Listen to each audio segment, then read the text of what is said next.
কেমন লাগছে আমাকে? নিজের কাছে তো বেশ ভালো লাগছে, বেশ একটু সুন্দরই লাগছে। এখন তোমাদের চোখে আমাকে কেমন লাগছে অবশ্যই কিন্তু কমেন্টে জানিও। আর আমার ভালো লাগার একটাই কারণ, আমি চোখে কাজল দিয়েছি মোটা করে, সঙ্গে আইলাইনারও দিয়েছি মোটা করে। আর হ্যাঁ, আমরা কোথায় যাচ্ছি সেটাই তো বললাম না। আসলে হঠাৎই প্ল্যান হলো আমরা কিছু খাওয়া দাওয়া করতে যাব বাইরে। যেই ভাবনা সেই কাজ, আমরা তো রেডি হয়ে বেরিয়ে পড়েছি মাদারসার যাওয়ার উদ্দেশ্যে। আর হ্যাঁ, দিনটা ছিল খুবই স্পেশাল, শুধু একদিক থেকে না, তিনটে দিক থেকে। হই হই, আমি কিন্তু বুঝতে পেরেছি। আমার কথা শুনে তোমরা হয়তো জানতে চাইছো যে তিনটে দিক কি হতে পারে। আচ্ছা বলবো, সবই বলবো।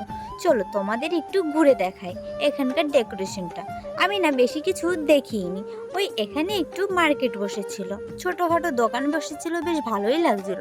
আর এখানকার লাইটিংগুলো খুবই সুন্দর লাগছিল। দেখো পিছনে পুচকুটাকে নিয়ে ওর মা বসে আছে, বেশ সুন্দর না কারুকাজটা? আমার বেশ ভালো লেগেছে, তাই তো কিছু ফটোই তুলে নিলাম।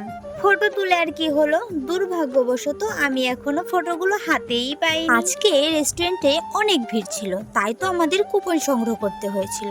আর কুপনটার নাম্বার যখন ডাকে তখনই আমরা ভিতরে ঢুকতে পেরেছি। তার আগে আমরা একটু ঘুরে নিচ্ছিলাম। বুঝতে পেরেছি, আবার কিন্তু তোমাদের ইচ্ছে যাচ্ছে জানার যে কি দিন ছিল যে এত ভিড় ছিল। আসলে আমি ব্যাপারটা বলেই দিই, দিনটা ছিল 15ই আগস্ট, সঙ্গে আমার শ্বশুর শাশুড়ি মার অ্যানিভার্সারি, সঙ্গে আবার আমার বিবাহর 1 মাস পূর্ণ হলো। তাহলে ভাবো দিনটা কতটা সুন্দর এবং কতটা স্পেশাল। আর আজকের ট্রিটটা আমার হাজবেন্ড দিচ্ছে। দেওয়ার কিন্তু বিশেষ কারণ আছে, সেটা হচ্ছে বিয়ের আগে ও সবার থেকে খেয়ে বেরিয়েছে, এখন তো নিজে বিয়ে করেছে, তাই তো সবাই ওকে চেপে ধরেছে যে এতদিন আমাদের থেকে খেতে, এবার তুমি দাও। তাই তো আর না করতে পারিনি, তাই তো সবাই চলেই আসে। আর ওই যে শুভ কাজে দেরি কিসের, একবার যখন হ্যাঁ বলেছে তাহলে তাদের চলো ঝটপট খেয়ে আসি, পরে আবার যদি না স্বীকার করে তখন কি হবে। বাই দ্য ওয়ে, কথা বলতে বলতে আমাদের খাবার কিন্তু চলে এসেছে। ফার্স্টেই চলে এসেছে ফিশ ফ্রাই। আর জানো তো আমার হাজবেন্ড ফিশ ফ্রাইটা বলছে নেব না, তাই তো অর্ডার করেনি। এদিকে আমারটা পুরো শেষ করে দিয়েছে। এটা কিন্তু ভুল করেছে, অন্যায় করেছে। খাওয়ার পর বলছে এটা এত সুন্দর হবে আমি বুঝতেই পারিনি, তাই তো নিইনি, কিন্তু সত্যি খেতে অনেক ভালো।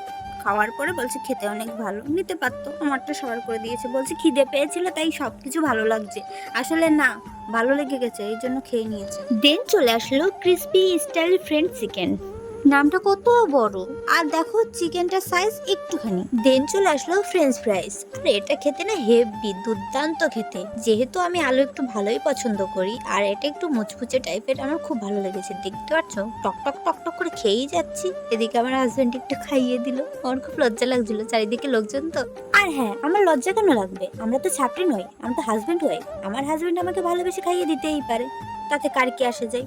তোমরা অনেকে নেকামো ভাবতে পারো, তোমরা আশীর্বাদ করো এই নেকামোটা যেন সারা জীবন থেকে যায়। যাই হোক, বাদ দিয়ে এই সমস্ত কথা, চলো তোমাদের একটা জিনিস দেখাই। আমাদের পুচকুর খেল দেখো, ওর ইচ্ছে জেগেছে খাবে। দেখো সসটা মুখে নিতেই মুখটা কিরকম করছে। দেখো দেখো, আমি ভিডিওই করে যাচ্ছি, আর এদিকে সবার কিন্তু ফ্রেঞ্চ ফ্রাই শেষ হয়ে গেছে। তারপর আমারও শেষ হলো, আমিও খাওয়া স্টার্ট করলাম। আর ওই যে খেতে বসে কি শুধু খাওয়া হয় নাকি, হাজার রকম কথা হয়। আমরা তো সেই আড্ডা মারতে মারতে আজকে সন্ধ্যাটাই এনজয় করছি। বাই দ্য ওয়ে, চলো খাবারের রিভিউটা দিয়েই দিই। আমার কিন্তু বেশ ভালো লেগেছে 3টে খাবারই। দেখো আমাকে দেখে মনে হচ্ছে আমি খুব জলদি খাচ্ছি, না হলে আমার খাবারটা কেউ খেয়ে নেবে। আসলে কি বলতো, আমি একটু টেনেই দিয়েছি, না হলে ভিডিওটা তো অনেক লং হয়ে যেত। দেন চলে আসলো ফ্রাইড রাইস আর চিলি চিকেন। দেখতে পাচ্ছ চিলি চিকেনের মধ্যে গ্রেভিটা একটু বেশিই ছিল, কি বলো তাই না? চিলি চিকেনটা একটু কষানো হলে টেস্টটা মনে হয় আরো বেশি সুন্দর হতো, মানে আমার কাছে মনে হলো। সবাই তো আর একরকম পছন্দ করে না, তোমাদের কার কার আমার মতো পছন্দ অবশ্যই কিন্তু কমেন্টে জানিও। দেখো এদিকে কিন্তু খাওয়া স্টার্ট করে দিয়েছি, অনেক কিছু খেয়ে নিয়েছি, এই জন্য না পেটে অতটা জায়গা নেই।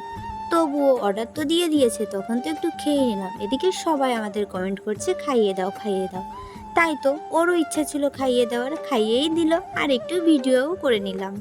এদিকে দেখো খাওয়া শেষ না হতে হতেই মকটেল চলে এসেছে, আর আমরা তো খেতে বসে হাজার রকম গল্প করছি আর খাচ্ছি। কারণ একসঙ্গে যদি 5-6 জন থাকা যায় তাহলে বেশ সুন্দর আড্ডা হয়, মানে অনেক গল্প হয়, আমার তো বেশ মজা হয়। এদিকে আমার ক্যামেরার সামনে এটা রাখছিল বলে আমার রাগ হচ্ছিল, আর আমি তো রাগ হয়ে বলছিলাম কেন এটা রাখছো, দেখছো না আমি ভিডিও করছি। আর ইয়ারকি মেরেই রেখেছে, জানো তো, খুব শয়তান। আর আমার খাওয়া দেখে মনে হচ্ছে আমি কত দিন না খেয়ে আছি, যে খেয়েই যাচ্ছি। সবাই বলে তুমি এত রোগা কেন, খাও না। আসলে কি বলতো, রোগা মানুষ প্রচুর খায় কিন্তু মোটা হয় না। দেখতে পাচ্ছ আমার মুখে পরিষ্কার বোঝা যাচ্ছে মকটেলটা আমার একদম পছন্দ হয়নি। আসলে প্রথম দিকে একটু কেমনই লেগে উঠলো, কারণ এর আগে আমি মকটেল খেয়েছি, ওইগুলো বেশ টেস্ট ছিল, কিন্তু এটা একটু লেবুর ফ্লেভারটা বেশি, সঙ্গে আবার পুদিনা পাতা দিয়েছে, তাই গন্ধটা একটু বেশি লাগছে। আর আমাদের পুচকু খাওয়ার জন্য তো ভেঙে চুরে ফেলছে, এমন একটা ভাব, দেখে মনে হচ্ছে পুরোটা শেষ করে দেবে ও। দেখো ওর কাণ্ড দেখে আমাদের বেশ ভালোই লাগছে, তাই তো ওর মুখে একটু ছুঁয়ে দিল দিভাই। সামনে থেকে আমার একটা দেবর গল্প করছিল আর সেটাই শুনছিলাম। এদিকে আমার হাজবেন্ড একটা সুন্দর ভিডিও করে দিয়েছে, আমার বেশ পছন্দ হলো ভিডিওটা। তোমাদের কেমন লেগেছে? তোমাদের ভালো না লাগতে পারে, কিন্তু আমার বেশ ভালো লেগেছে। এদিকে আমি খাচ্ছিলাম আর অনেক অনেক গল্প করছিলাম, কি নিয়ে হাসাহাসি করছি সেটা বেশ ভুলেই গেছি। কেউ নেই, আমাদের ফাঁসায় রেখে চলে যায়নি তো?